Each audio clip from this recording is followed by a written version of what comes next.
Hi everyone, path finder के current electricity के MCQ number 12 को डिस्कस करेंगे। इस क्वेश्चन में हमारे पास एक आइडियल बैटरी है जिसका इलेक्ट्रोमोटिव फोर्स E दिया हुआ है and it is connected in series with a ammeter and a volt meter of unknown internal resistances. मतलब एक ये हमारा बैटरी था और उसको कनेक्ट किया हुआ है एक एमीटर वोल्ट मीटर से। दोनों का रेजिस्टेंस नोन नहीं है, मान लेते हैं कुछ भी रेजिस्टेंस हो, R A R B, and I don't know whether this will be required to solve the question और नॉट, वो हम आगे देखेंगे। ठीक है, तो ये कनेक्शन ऐसा बना हुआ है। If a certain resistance is connected in parallel with the volt meter, अगर वोल्ट मीटर के पैरेलल में अगर हम एक रेजिस्टेंस कनेक्ट करते हैं, the voltmeter and the emitter reading becomes 1/n and n times of their respective initial reading। मतलब अगर पहले इसके अक्रॉस वोल्टेज मान लेते हैं V1 था और उसके अक्रॉस V2 था, तो जैसे ही आप इसको कनेक्ट करते हैं तो वोल्ट मीटर का रीडिंग 1/n टाइम्स हो जाता है। यानी अगर पहले V2 था तो इसका जो नया वाला रीडिंग है वो V2/n हो जाता है और एमीटर का रीडिंग n टाइम्स हो जाता है। ऐसा क्वेश्चन ने कहा है n टाइम्स। तो एमीटर का अगर मान लीजिए रीडिंग क्या करंट होता है ना, एमीटर क्या रीड करता है, करंट।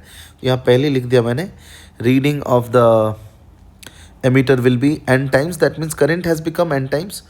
तो रेजिस्टेंस तो एमीटर का उतना ही है और करंट n टाइम्स हो गया तो इसके क्रॉस वोल्टेज भी n टाइम्स हो गया होगा, तो ये nV1 हो गया होगा।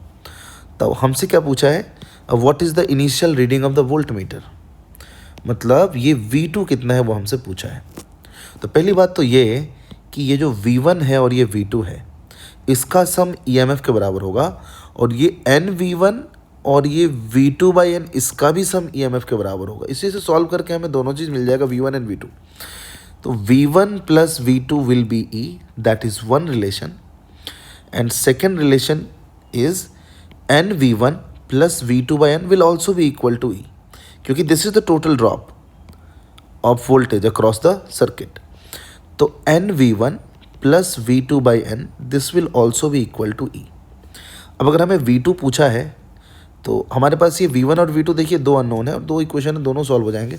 तो V2 पूछा है तो एक काम करिए, जो V1 है तो यहाँ पुट कर देते हैं। तो V1 को हम यहाँ लिख सकते हैं सेकेंड इक्वेशन में E माइनस V2 और ये आ गया V2/n इक्वल टू E।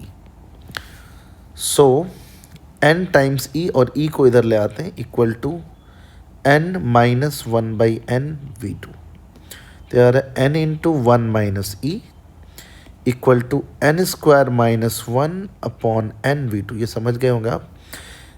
एक सेकेंड, यहाँ पे मैंने गलत कर दिया ना, E कॉमन लेना पड़ेगा हमें। So take E common, this will be n minus 1। अच्छा, ये n माइनस 1 जब इससे कैंसिल होगा तो यहाँ n प्लस 1 बच जाएगा ना, a square minus b square. So from here your V2 will be NE/n plus 1, ये हमारा आ जाएगा V2। तो आप समझ गए कि हमें रेजिस्टेंस जो है इन दोनों का ज़रूरत था नहीं, मैंने बस ऐसे ही लिख दिया था। तो हमारा आंसर क्या आएगा भाई, NE/n plus 1 reading of volt meter, that is V2। Volt meter का रीडिंग तो वोल्टेज ही होगा ना, और V2 मतलब इनिशियल रीडिंग पूछा है उसने, इसीलिए मैंने V2 निकाला। तो आई होप आपको समझ में आ गया होगा।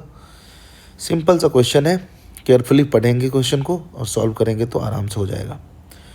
तो चलिए मिलते हैं अगले सॉल्यूशन वीडियो में। Thanks for watching, bye bye.